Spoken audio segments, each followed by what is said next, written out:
This one thing is making us one of the most unresilient generations that probably the world has ever seen. And this one thing is our inability to experience negative emotion and our desire to avoid negative emotion. So nowadays we have endless distractions. We have an ability to avoid negative emotion like we've never even seen previously in history. And I recently got a question about how to increase resilience.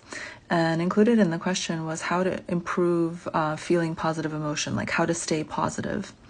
And that's really the opposite mindset that we need when it comes to resilience. We don't want to stay positive. That's going to lead to disaster. You're just going to feel awful. You're going to feel like you're failing all the time, and it's going to make you weaker. What you want is you want to actually increase your ability to choose to feel negative emotion. So the reason for this is because negative emotion isn't trying to ruin your life.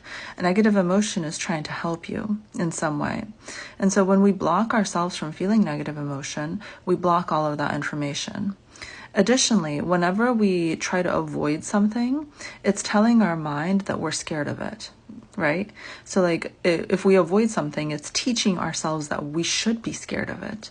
And so the more we try to avoid negative emotion, the more we think we should be afraid of it.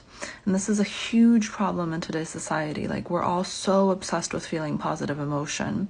There's nothing wrong with feeling negative emotion. Yeah, like it doesn't feel amazing, but it passes. So the way to build resilience is to realize that it's completely normal and it's part of the human experience to feel sad, to feel scared, to sometimes even feel hopeless. And the kind of key here is to understand the difference between when this is a normal fleeting state and it's part of the human experience and when it's important information that you actually need to act on. So are you feeling sad because this initiative that you're undertaking actually maybe needs to be rethunk? Like maybe this isn't the right path forward for you. Maybe that's what that sadness is telling you. Or maybe you're just feeling normal sadness in that you didn't make as much progress as you wanted to. And that sadness is normal, and you can acknowledge that to yourself. And the sooner that you're able to acknowledge that negative emotion, the sooner it will digest. Like it'll just essentially go away. And that's actually what you wanted in the first place, is to not feel it. But it's like this paradox in that the more you want the negative emotion, the more you embrace it, the faster it goes away. And the more you want to avoid it, the more it sticks around, because now like you're scared of it and you're trying to avoid it, and it's like this horrible thing. So if you consider that like historically we've never had this like massive fear of negative emotion before. Like if you like read old books or just even like watch old movies, like we didn't really have this like need to avoid the negativity quite the way that we do in today's society. And maybe it's because we just have so many ways to avoid hardship these days. And I mean, that's a great thing. It's, it's great that we're making all this progress, but at the same time, it does seem to make us psychologically weaker.